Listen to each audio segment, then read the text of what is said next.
For the Amish presentation in May. And we thought, well, that was just a fluky thing, but no. And we're happy. This is a good problem to have. I think we're going to have to think ahead to maybe doing another screen or something that can be shown in the library in here, because we don't want to deter anybody from coming to our presentation. Yeah, but we don't need to worry about a screen this year. But you wouldn't have, yeah, they would have to have a screen over there. Well, welcome everybody. I'm Kathy Jack. I'm president of the Historical Society. And I wonder, is this the first time for anybody in the room and being in the building?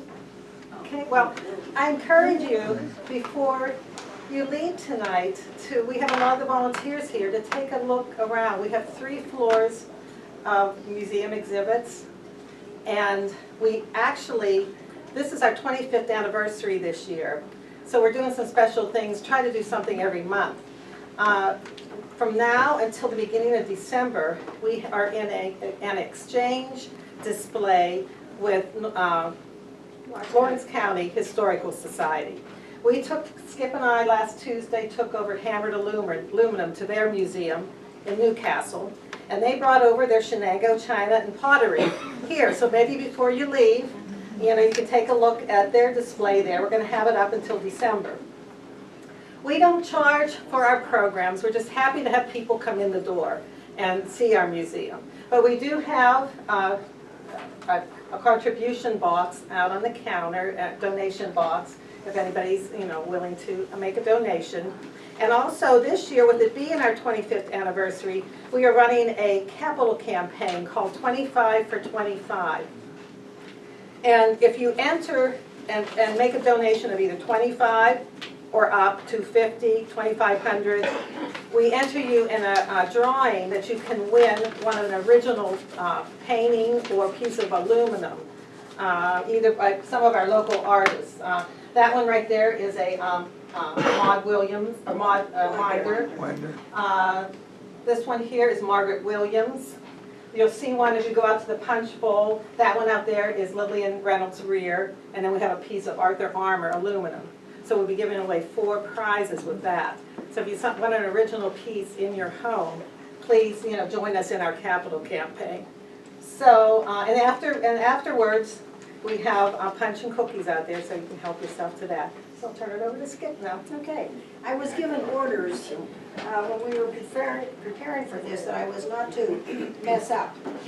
I was told a little more colorful than that, but I can't repeat that. But I'm not the one messing up, so just... However, I do have all the houses we're going to talk about as pictures.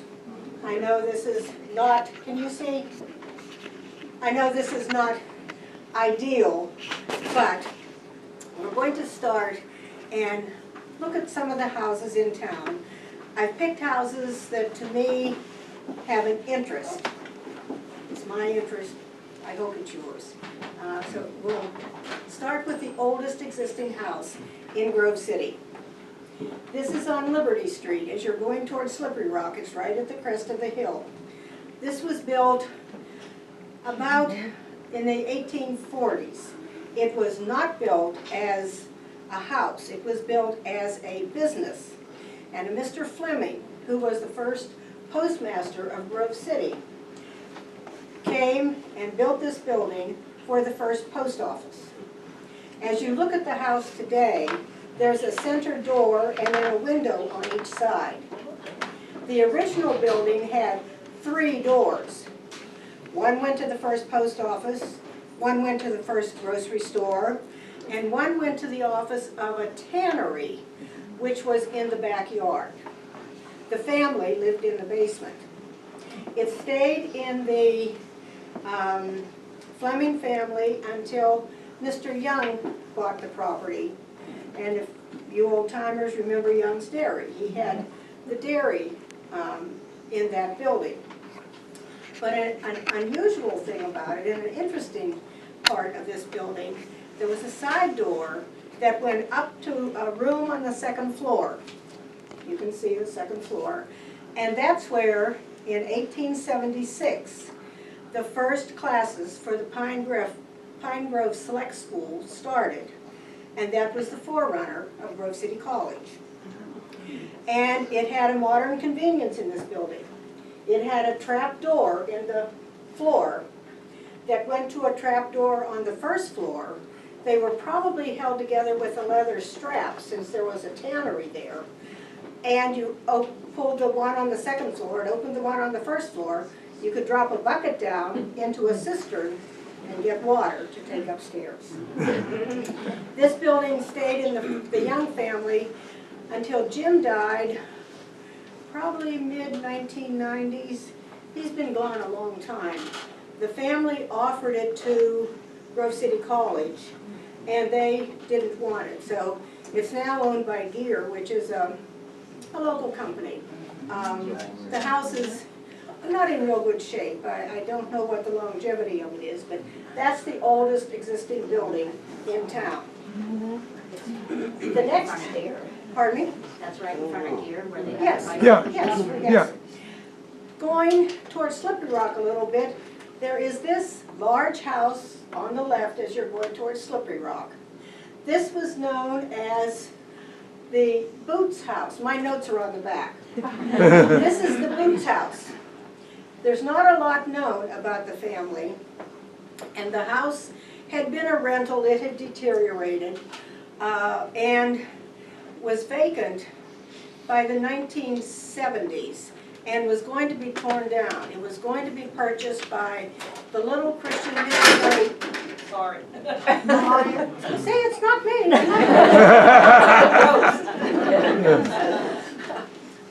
It was going to be purchased by the Christian Missionary Alliance Church, which was the little church that's now an apartment building just down the road. The house was going to be torn down and they were going to use it as a parking lot. But Jenny and Claire Frelland bought it, and they restored it and fixed it up, and that's still their home today. In the back of that house was a little 18 by 20 building. Had no kitchen, no bathroom, but they rented it for $20 a month. Claire moved it closer to the house and used it as an office, and it's still there. Now, come down to East Main Street and start up the hill. This is the Taylor Bar house. This is what the house looked like when it was built. It was one of the oldest houses. It was built in the 1860s. And Taylor Bar was shoemaker. The house was built, it has a double foundation of hand-carved stone and dovetailed oak beams. The purpose of the two little windows really is not understood other than for light and circulation. This is what the house looks like today as you're going up the hill. But people would stop and drop their shoes off at the shoemaker, then walk next door to pick up their mail. Next door being at the top of Liberty Street, and get some groceries. A little further up the hill is this beautiful red brick house, right at the top of the hill. It was built by Tom McCoy. He was a Civil War veteran, had been imprisoned in Andersonville Prison, and he cut all the stones by hand for the basement. And the bricks were made locally on site. A young couple has bought the house and is fixing it up. You can see the construction that's being done on it. Can you see? You know, they want to come in, there's room here to bring your chairs in, right in front here. You're okay? You okay? The second oldest house in town is one you're very familiar with. This is Cunningham Hall. This is now owned by Grove City College. This was built, I read one time 1845, another place I read 1854, so maybe someone was dyslexic, but it's an old house. We contacted the college to see if they would open it for a community tour to be in conjunction with this seminar. And they said no, but they let some of us go in. And on the slide presentation, we have pictures of the inside. But it was, I was surprised. The house has been remodeled, not remodeled. And there's a difference. It's been remodeled. It's a modern house. But what surprised me most was the height of the ceilings. A house that old, I expected to have low ceilings. It had high ceilings. I went up to the second floor and I counted the steps going up. There were 18 steps. That's a high ceiling.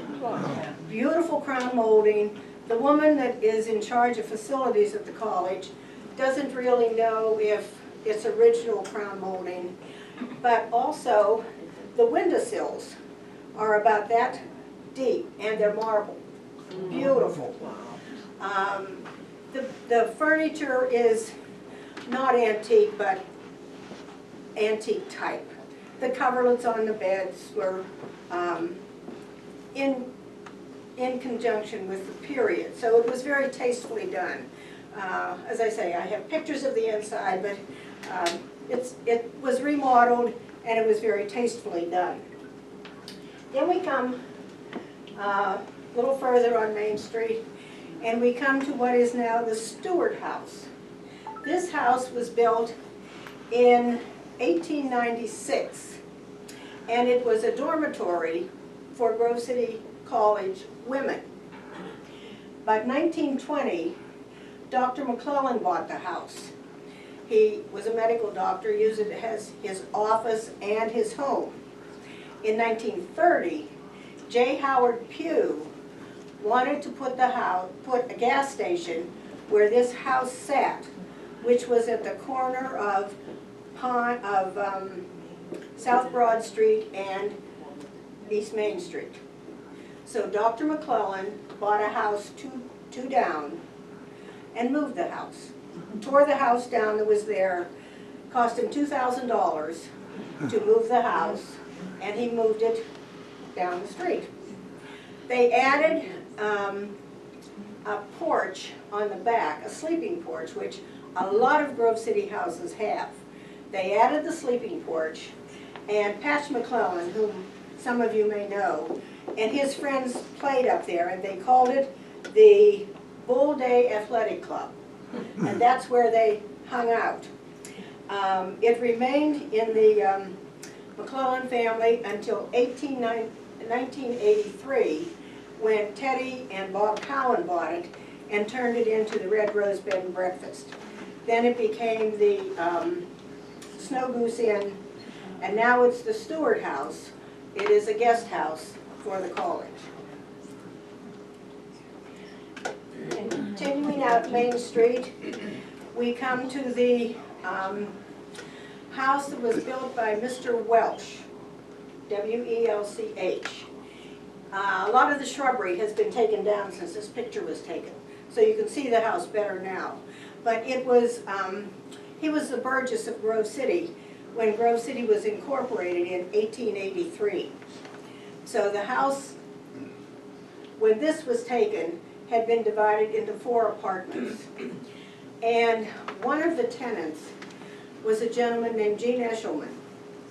Some of you may remember he wrote for the Allied News. He was a very intense, almost a scary person. He had been a war correspondent. And you're laughing, did you know him? No, okay. He had been a war correspondent during Desert Storm. And the Allies could not find where the soldiers and where the military things were. And he had been in that area, and he knew that there were tunnels under the ground. And he passed that information along, and that is how the Allies were able to get in and end the war. So that's the Welsh House and the story of Gene Eshelman.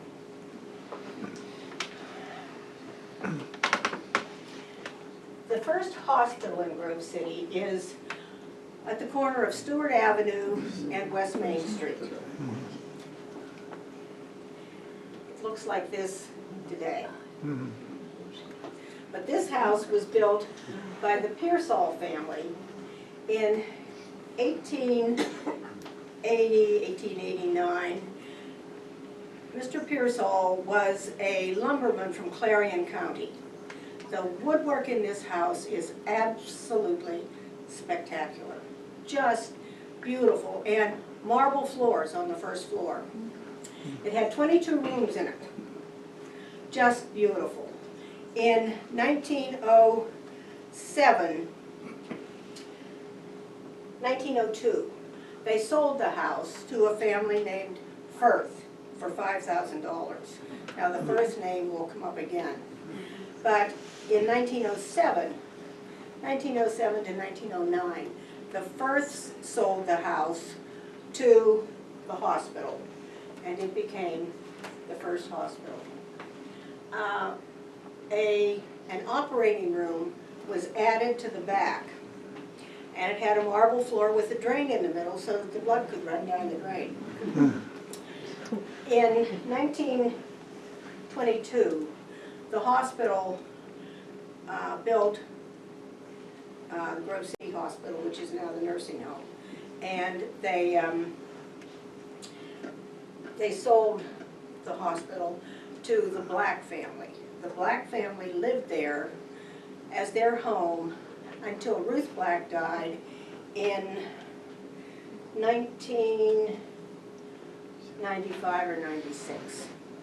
She had never married. She was the last of the Black family, and there was nobody to leave the house to except a nephew who was an attorney in Pittsburgh. Well, the last thing he wanted was a big old house in Grove City. So Chuck Bestwick was a local realtor, and he contacted the man, and he said, "We are having a fundraiser to raise money for the Y. Would you consider donating the house to the Y? And we will auction it off, and the proceeds will go to our fundraiser." The guy said, "Sure." So I was in charge, along with Dave Cashdollar, of this sale. We worked with the Rotary Club and the Lions Club, and we asked residents of the community to donate items for the sale. We went to Joe Jenkins, who was a slate roof man. If you want to read a good book sometime, Joe Jenkins has the Slate Roof Bible here. If you think reading a book about a slate roof can be interesting, it can. It's a good book. We asked him if he would inspect and repair the roof. Yes. We asked Tri-County to donate dumpsters. Norm Straub did a survey. Roger Chess did a pest inspection. Tom Barnes did the auction. George Jr. and their boys came to help clean it out. And Rick Lasasso, who was head of George Jr., came and helped. We contacted all the local attorneys, and we said, if a client of yours buys the house, will you do the title search? Sure, they would do it. Tim McNichol volunteered for McNichol and Bonner. The buyer was Tim Bonner's client. Tim knew nothing about this, but he agreed to do it, and there were all kinds of problems found with the title. He did it, but he had far more work than what we had ever expected. But Ruth she drove a great big Cadillac. It was probably a 1970, and some of you old timers may remember it. It had a dark blue bottom and a white vinyl top. Mint condition. And her white gloves were laying on the seat of the passenger side. So we had the car towed out to George Jr., and the George Jr. boys refurbished it and got it running. So we had this auction, and all kinds of things were donated. The car sold for $1,000, and I never saw it after that. I know who bought it, but I don't know what he did with it. But we're having the auction, and I'm helping with it, and the stenographer called me and she said, "Skip, somebody just picked up a book and is walking down the alley." So I starts after him thinking, what am I going to say? So I walked up to him And I said, sir, we're ready to auction this book. May I have it? And I just took it out of his hand and headed back up the alley. So we got the book. It was a medical journal that Joy Gallagher had donated that had belonged to her husband. Her daughter was there and was furious that her mother had donated the book. So she bought it. I think she paid $35 for it. So the house sold for $46,000, and with the auction items, we raised $54,000 for the Y. The man that bought the house was going to turn it into a bed and breakfast, but I think those days are past. I think it's going back to the bank and will probably be auctioned off. Right next to that house is this red brick house that is the Stewart house from Stewart Avenue.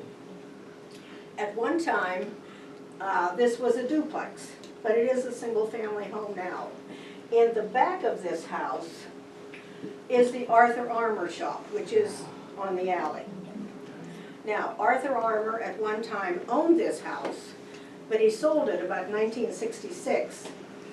However, he retained a life estate in the shop, which meant as long as he lived, he had the right to own this, to use this building.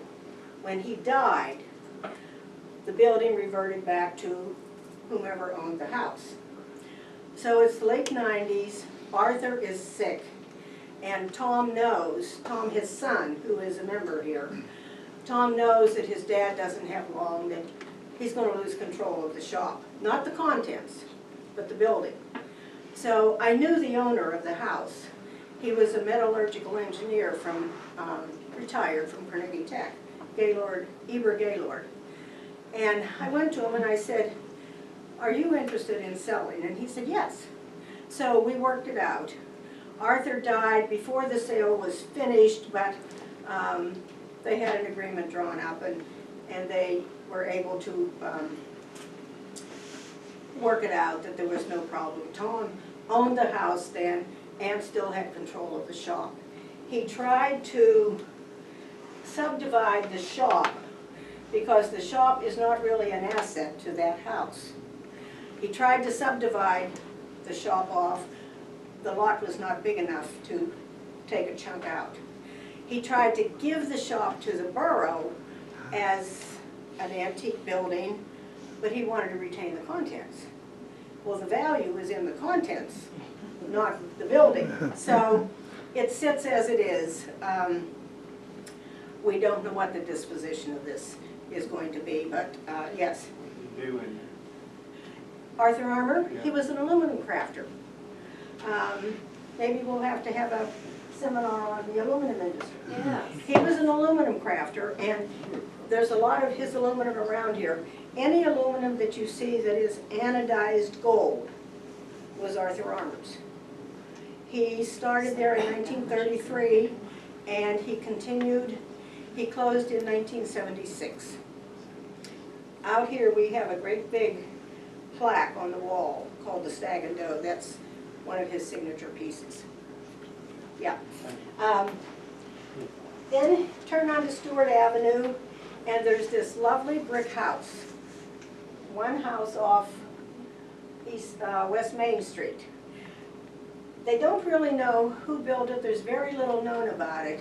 They think a dentist by the name of Dr. Hall built it, but on the back of it, of this picture that we have, it says it may have been built by an oil man, so we don't know. Yeah. Ted Nesbitt, who is now a judge in Mercer County, bought the house, and this is a picture of him restoring it. And he's done a beautiful job. It's back to the way it was. Then Grove City has lots of houses that are typical Grove City houses, and this is one. This is on Superior Street. It's an entrance room, 3 rooms on the first floor, 3 rooms on the second, and a bath, plus huge closet space. The closet space, whoever designed these houses, you had one similar to this. You could actually have an office in some of the closets. They have hardwood floors, plaster walls, and beautiful woodwork. Houses that were built from the turn of the century to about 1920 have woodwork like this, that has a cap at the top. Houses that were built, late 19-teens to the 30s, 40s, are still oak, but they don't have that cap at the top. This house was built in 1928, and it does not have the cap at the top, but it has the beautiful oak woodwork. So this is a very typical Grove City house. I know you all recognize this house. This is the Graham House. It's at the corner of West Pine Street and College Avenue. It's now Dick Stevenson's, or Tim Bonner's office. This was owned by a Mr.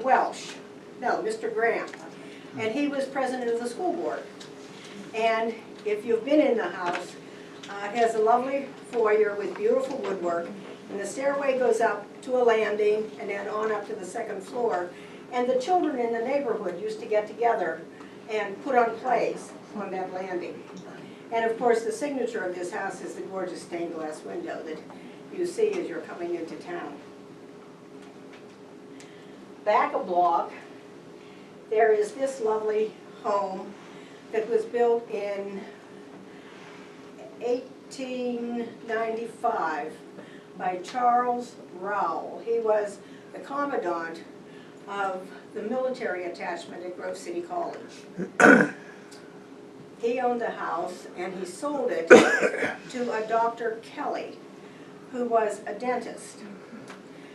Dr. Kelly was the father of Paula Kelly, who was, she sang with Benny Goodman and, not Benny Goodman,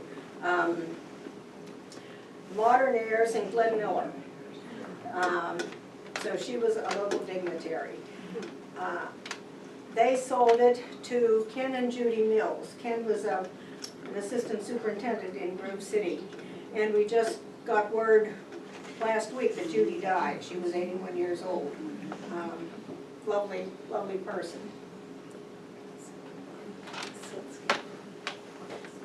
No, I'm good, good. Now, we're going on down Pine Street, and we come to this house. We have an artist sketch of this house. This was done by Charles Elliott. Charles Elliott was a local historian and artist. And as you go down back here to the kitchen, this wall has Elliott paintings and sketches, and he did a lot of sketches of old houses. So this is one that he did of this house when it had the wraparound porch. Now, catch is, this house originally sat where the post office sits.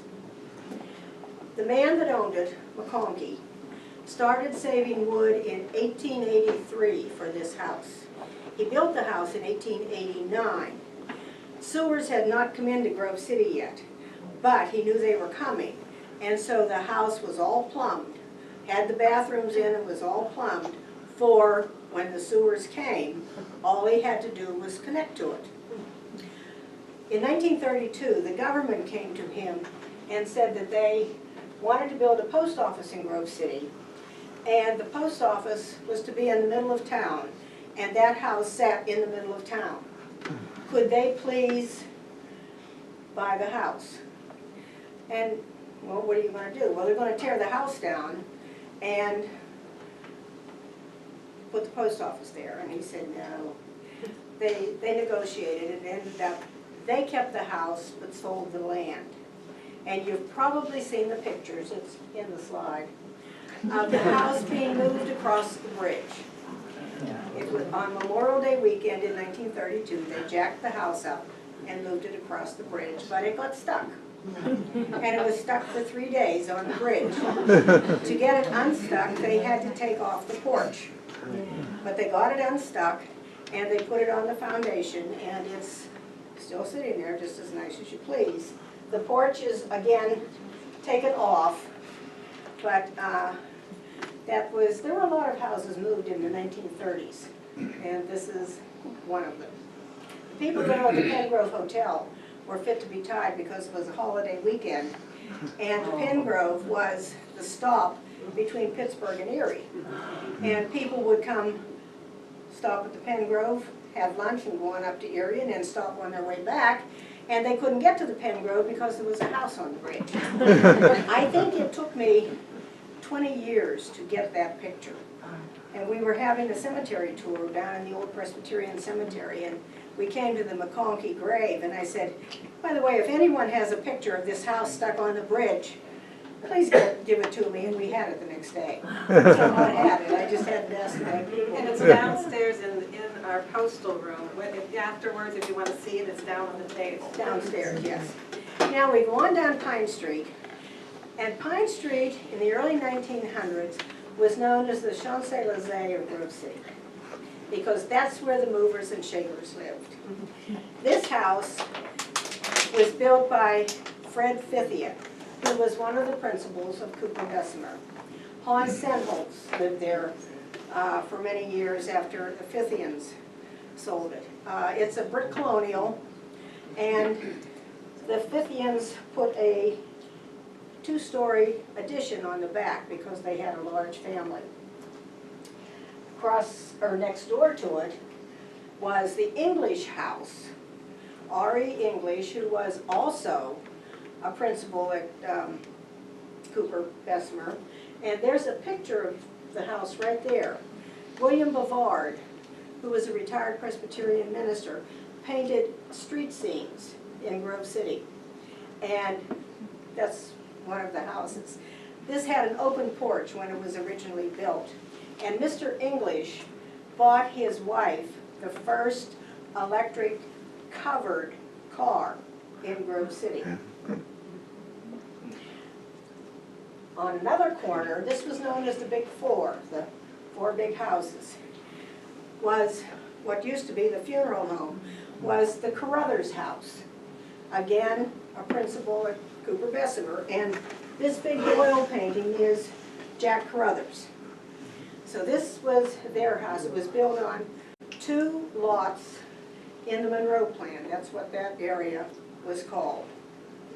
They sold this house, and they built what became Cunningham Funeral Home. When they sold that and were building their next home, which we'll talk about, Mrs. Carruthers made the comment, she hoped her third house didn't become a funeral home. The other 2 had. And this house, Mike Holder owns this now. This was built by E.J. Fithian in the late 1800s. Now, he was the real impetus behind a lot of what went on in Grove City. He started the Boy Scouts. He ran for governor of the state of Pennsylvania on the Prohibition Party in 1917. He had the first motor home that he traveled around the state in.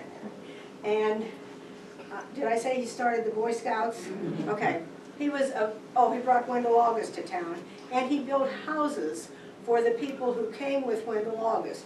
Gary lived in one of the houses that he built. They were on Oakland Avenue. This house had both gas and electric light fixtures. The woodwork in it is just spectacular. It has a rug porch up here. It had a carriage entrance on the side. Just a beautiful home. And he bought his wife the first open car in Grove City. Word was that the 2 ladies would drive up and down Pine Street showing off. Then we go a little further up Pine Street, and we come to this picture that is no longer. The defense houses. The defense houses were built in the early 1940s for soldiers who were coming back from the war. They were well-built little houses, hardwood floors, plaster walls, and the ones in Grove City had marble bathtubs. There was no metal to make bathtubs. And so the bathtubs were marble. The first house here, this one, the bathtub was pink marble. There were 5 slabs, and they were that thick. I owned this first house for many years, and it was an all original, and it had a pink marble bathtub. Mike Wary, who was an attorney in town, told me that a woman was having these built, and she didn't like what was being done. Montgomery was building them, Montgomery Lumber. And she didn't like some of the things that they were doing. So she called Eleanor Roosevelt. And the problem was taken care of. Yeah. So he didn't tell me who it was. He just said she took care of the problem. These houses are all over western Pennsylvania. There's whole areas that are nothing but defense houses, and they were 2 styles, 2-story and story and a half. That morphed into colonials and Cape Cods.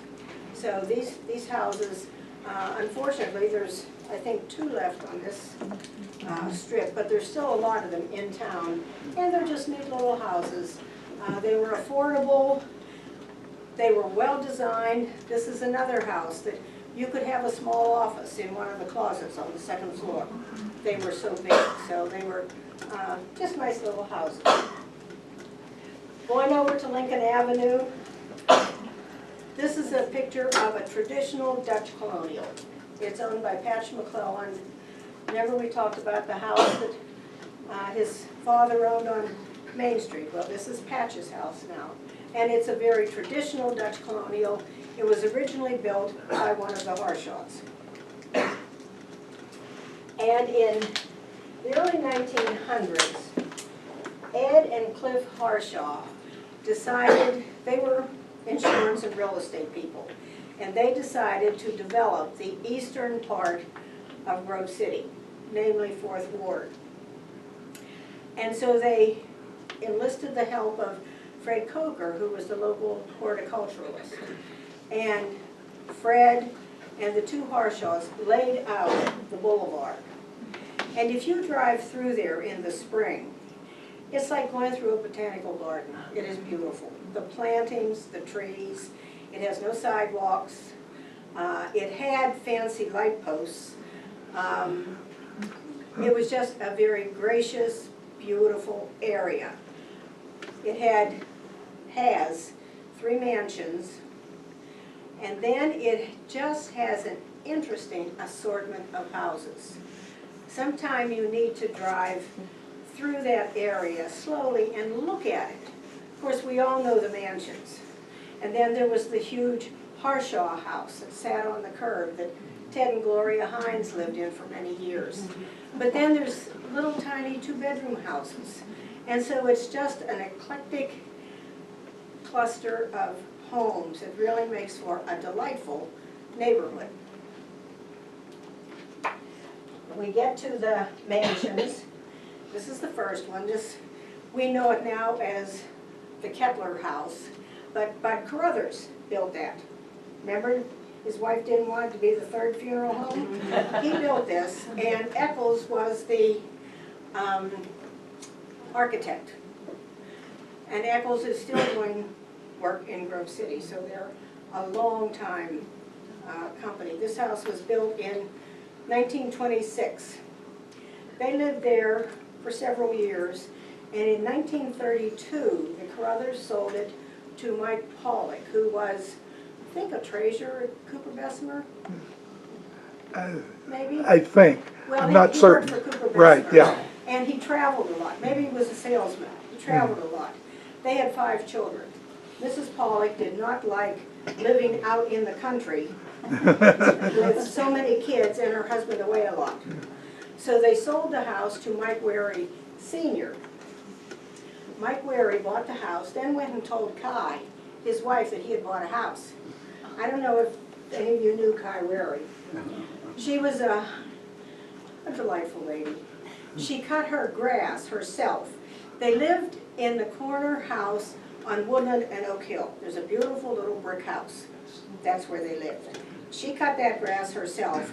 until she was in her mid-80s. Pearls on, pearl earrings, cutting her grass.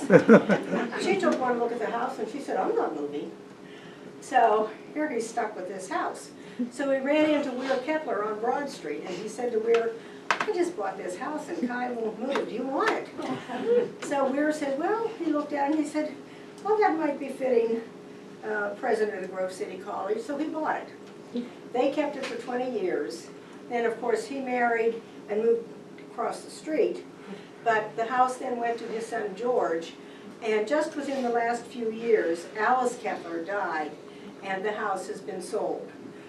To the credit of the Kettler family, when the house was up for sale, there were discussions about it being torn down and the land developed because it sits on 3 acres.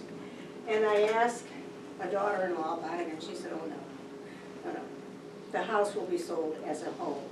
So they, even though they could have made more money doing it the other way, they kept it as a home. So this is one of our mansions.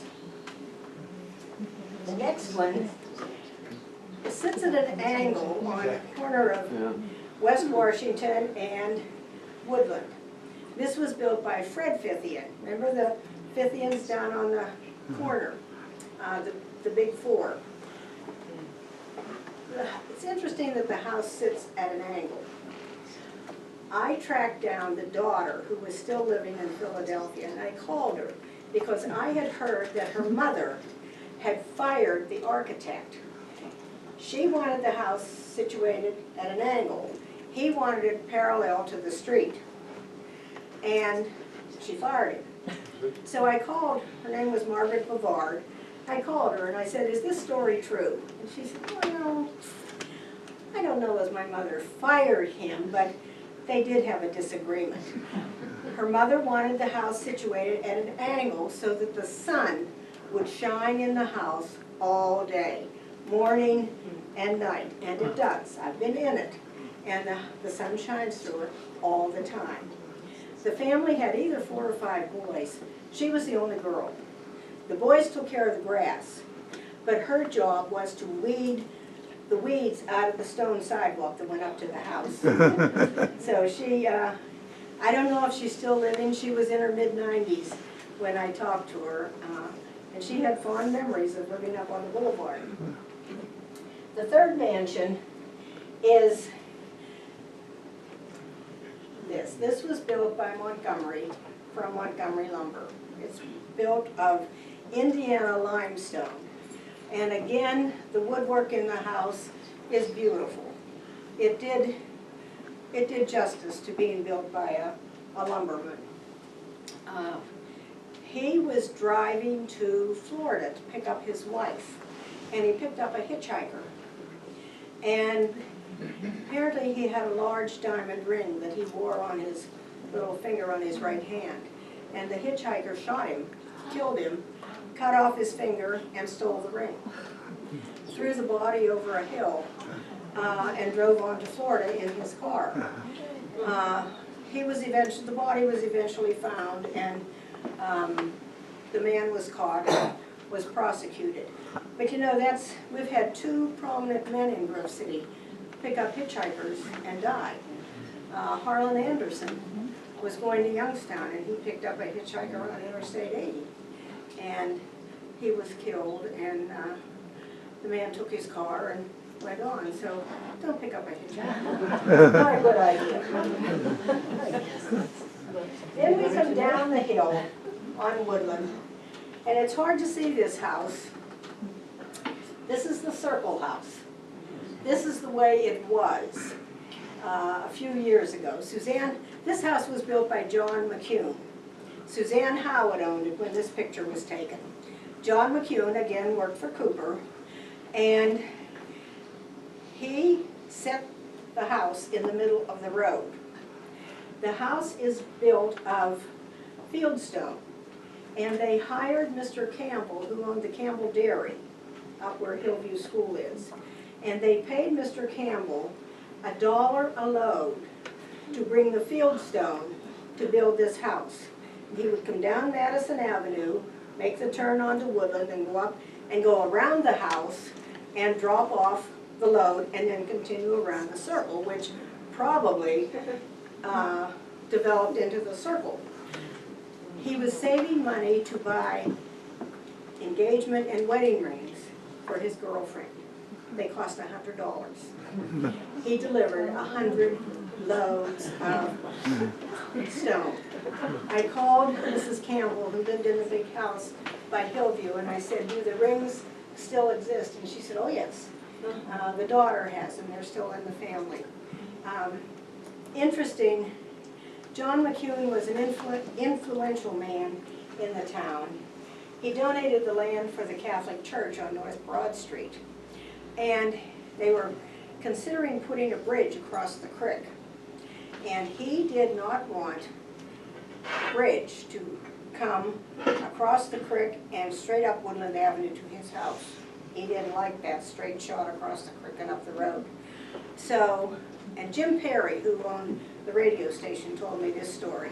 He had enough influence that he moved the road a couple of houses so that you came across the bridge on Chestnut Street Bridge, then you made a left turn and circled onto Woodland Avenue. Well, that was a good story. Yeah. We have a map here that shows 4th Ward, and it shows 2 proposed locations for the bridge. So that story was true, and he had enough influence to get the bridge moved. Then we come to this house. As many of you know, this was my home for 45 years. This was built by the Firth family. Remember the name? They were one of the owners of the hospital, and when they sold the hospital and when this house was built, the dates correspond. Wonderful home. Mr. Firth died shortly after they built the house. And a minister named Tinker and his family moved in. They had to move. They moved in 1918. They had to move in 1920 because O.O. Bashline, who owned a hospital, was buying the house and turning it into a hospital. He moved 24 beds into the garage, and they had to move. But he wasn't able to complete the sale, so the house never became a hospital. The Bashlines had a house on Woodland as a hospital. Then they had one on North Broad Street that's been torn down, and there was one on Jackson Street that is still there. But the house became a rental from 1918 actually. And 2 families, first the Case family and then the Reed family rented the house. And Mr. Reed was an executive at Westinghouse in Sharon. When he retired, he spent his summers here and his winters in Florida. So the house was empty all winter, which, as you know, is very hard on the house. Don Bashline bought the house in 1951, and the house, because it's so big, had started to settle. And it had a dirt floor, and the first floor was held up with floor jacks, and it was just sinking. So he came in and he put in a cement floor, put in a cement block wall down the middle of the house, and then 3 steel I-beams going the other way, and literally jacked up the house to level the first floor. Second floor, you kind of walk downhill into some of the rooms. In fact, we had a dresser that had a tall mirror, and I said to P.W. Book one day, I think that mirror is shifting. I'm concerned the floor is settling more. He said, take a pencil and draw a line down the wall and see if it moves. Well, it didn't move, but there was not a door in that house that latched. I sold the house in 2016. Whether the people have done things to make the doors latch or not, I don't know, but it was a wonderful family home. Now, one more house to tell you about. Out in the front room, we have an architectural drawing of the Fithian Mansion. When E.J. Fithian sold his house on Pine Street, he built a house on Oak Hill. And this is a picture of the mansion that he built. It had an indoor swimming pool, it had several garages, it had a greenhouse. Oh, yes, this is the architect's rendition of the house. It was apparently a lovely house. After Mr. Fithian died, his widow sold the house to the Bashline Hospital, and that became the Bashline Hospital for many years. In 1978, the two hospitals, City Hospital and Bashline Hospital, merged, and they built United Community Hospital. And that's when they closed the Bashline Hospital. At that time, Cooper was bringing their engineering staff from Mount Vernon to Grove City, and the engineering building wasn't finished on Lincoln Avenue. So they rented the old hospital. Thank you. They rented the old hospital for the engineers. When they moved into the new building, they started to tear the building down. Hank Lindbergh, some of you may remember Hank, was a nephew of the wife of E.J. Fithian. So he had spent a lot of time in the house and around the house. So he was there when they were tearing it down. And he said to the contractor, "Have you found the tanker car in the basement?" And the contractor said, "No, what tanker car?" Well, he had fuel oil to heat the house. Now, we had fuel oil in our first house, and we had a little oil tank in our basement. He didn't have an oil tank, he had a tanker car full of fuel oil. So they went looking, and sure enough, it was there, and there was still fuel in it. So they were very glad. I don't know how combustible it would have been after all those years, but they were very glad that they had found it and were able to deal with it as opposed to having suddenly an explosion. So you wonder, you often hear the phrase, if these old houses could talk, what a story they would tell. Well, these are some of the stories that these old houses would tell. Sorry we didn't have the pictures, but hope you enjoyed it. Any questions?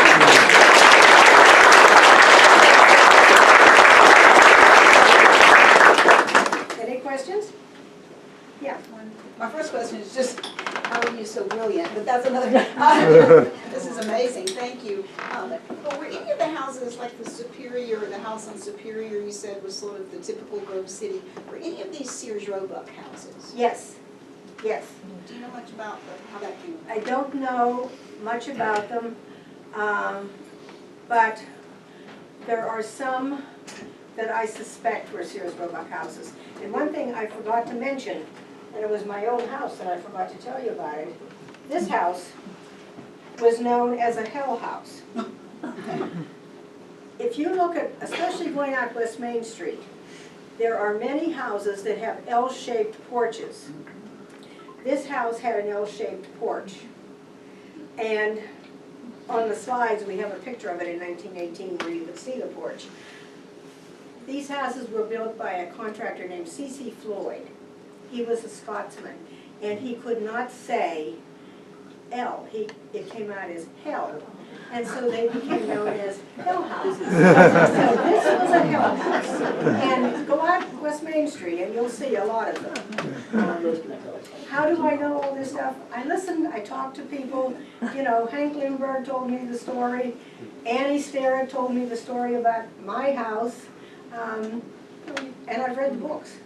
So, yeah. Okay, well, yes. I just wanted to mention, you had photos of the McConkey house Yes. after it moved.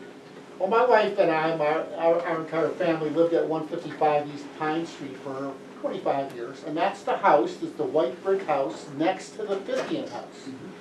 You may not know that that white brick house was originally the tennis courts for Mr. Fithian, and he gave that land to his sister Leila, who lived there for many, many years, probably until the 50s. She was the first treasurer of the Cooper Bessemer Company.